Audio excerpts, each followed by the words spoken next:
নমস্কাৰ সকলোকে ইনফৰ্মেটিভ ফেক্টছৰ অন্যটা ভিডিঅ'লৈ মই শশাংকই আপোনালোক সকলোকে স্বাগতম জনাইছোঁ। আজিৰ ভিডিঅ'টোত 1 year B.Ed সম্পৰ্কত আলোচনা কৰা হ'ব। এই 1 year B.Ed কোনে কোনে কৰিব পাৰিব সেই সম্পৰ্কে মোক বহুতে সুধি আছিলে, কিন্তু তাৰ আগতে এনেকুৱা ধৰণৰ ইনফৰ্মেটিভ ভিডিঅ'বোৰ পাই থাকিবলৈ আমাৰ চেনেলটো ছাবস্ক্ৰাইব কৰি ল'ব। এতিয়া আহিছে 1 year B.Ed। এই 1 year B.Ed কোৰ্সটো আৰম্ভ হ'ব 2026 চনত। ইতিমধ্যে NTA এটা টুইটাৰ যোগে আমাক জনাইছিলে যে 2026-27 বৰ্ষত এই 1 year B.Ed কোৰ্সটো আৰম্ভণি কৰা হ'ব। এতিয়া এটো কোনে কোনে এপ্লাই কৰিব পাৰিব? এতিয়া যিসকলে 4 বছৰীয়া আন্ডাৰ গ্ৰেজুৱেট কোৰ্স কমপ্লিট কৰিব সেইসকলে এই 1 year B.Ed কোৰ্সটো কৰিব পাৰিব। আৰু লগতে যিসকলে 3 বছৰীয়া আন্ডাৰ গ্ৰেজুৱেট আৰু 2 বছৰীয়া পোষ্ট গ্ৰেজুৱেট কোৰ্স কমপ্লিট কৰিছে সেইসকলেও এই 1 year B.Ed কাৰণে এলিজিবল হ'ব। কিন্তু 4 বছৰীয়া আন্ডাৰ গ্ৰেজুৱেট প্ৰগ্ৰেমৰ ফাৰ্ষ্ট বেটছটো 2027 চনতহে কমপ্লিট হ'ব। গতিকে 2026 বৰ্ষত তেওঁলোকে এইটো এপ্লাই কৰিব নোৱাৰিব, অহা বছৰকে পাৰিব। গতিকে যিসকলে 3 বছৰীয়া আন্ডাৰ গ্ৰেজুৱেট আৰু 2 বছৰীয়া মাষ্টাৰ্ছ কৰিলে তেওঁলোকে এই 1 year B.Ed কাৰণে এলিজিবল হ'ব। অন্যবিলাক B.Ed কোৰ্সৰ নিচিনাকৈ এই 1 year B.Ed কোৰ্সটো কৰিবলৈও আপোনালোকে এন্ট্ৰেন্স দিব লাগিব। এই এন্ট্ৰেন্সটো NTA কণ্ডাক্ট কৰিব। এই সম্পৰ্কে NTA নটিফিকেশ্যন উলিয়াব, হয়তো মাৰ্চ-এপ্ৰিল মাহত আৰম্ভ হ'ব। এতিয়া এই 1 year B.Ed কোৰ্সটো ক'তনো থাকিব?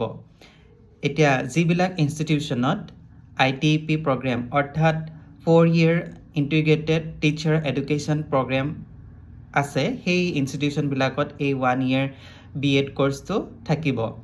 এতিয়া আমাৰ অসমৰ ক'ত এই ITEP কোৰ্সটো আৰম্ভণি কৰা হৈছে, গতিকে সেই সম্পৰ্কে জানিবলৈ আমাৰ NTA এখন লিষ্ট উলিয়াইছিলে, অৰ্থাৎ নেশ্যনেল টেষ্টিং এজেঞ্চি এখন লিষ্ট উলিয়াইছিলে। তাতে ভাৰতবৰ্ষৰ ক'ত এই ITEP প্ৰগ্ৰেমটো আছে তাৰ এখন লিষ্ট দিয়া হৈছিলে।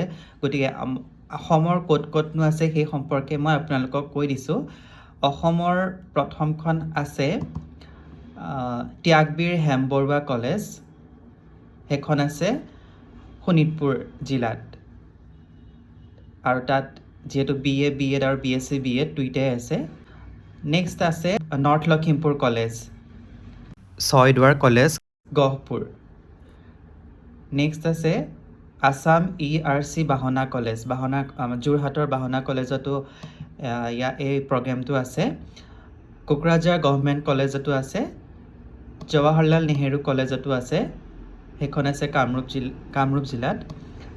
আৰু আছে Dhakuakhana college, Golaghat commerce college, তাৰপাছত আনন্দৰাম ঢেকিয়াল ফুকন কলেজ, সেইখন আছে নগাঁৱত।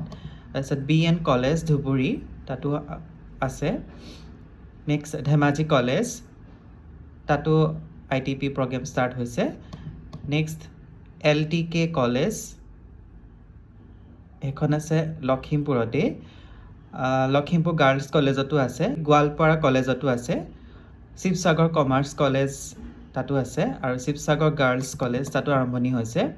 ৰঙাপাৰা কলেজ, আমাৰীবাৰী, ৰঙাপাৰা বালিপাৰ ৰোড, এখন আছে শোণিতপুৰত। গতিকে এইকেইখন ইনষ্টিটিউশ্যনত 1 year B.Ed কোৰ্সটো আৰম্ভণি হ'ব। যিহেতু ইয়াত ITEP প্ৰগ্ৰেমটোৰ আৰম্ভণি কৰা হ'ল, গতিকে এই ইনষ্টিটিউশ্যন কেইখনত আৰম্ভণি কৰা হ'ব। গতিকে আশা কৰোঁ আজিৰ ভিডিঅ'টোৰ জৰিয়তে 1 year B.Ed কোনে কোনে কৰিব পাৰিব, ক'ত এপ্লাই কৰিব পাৰিব, কেনেকৈ হ'ব সেই সম্পৰ্কে জানিবলৈ পালে। গতিকে এনেকুৱা ধৰণৰ ইনফৰ্মেটিভ ভিডিঅ'বোৰ পাই থাকিবলৈ আমাৰ চেনেলটো ছাবস্ক্ৰাইব কৰি ল'ব। ধন্যবাদ।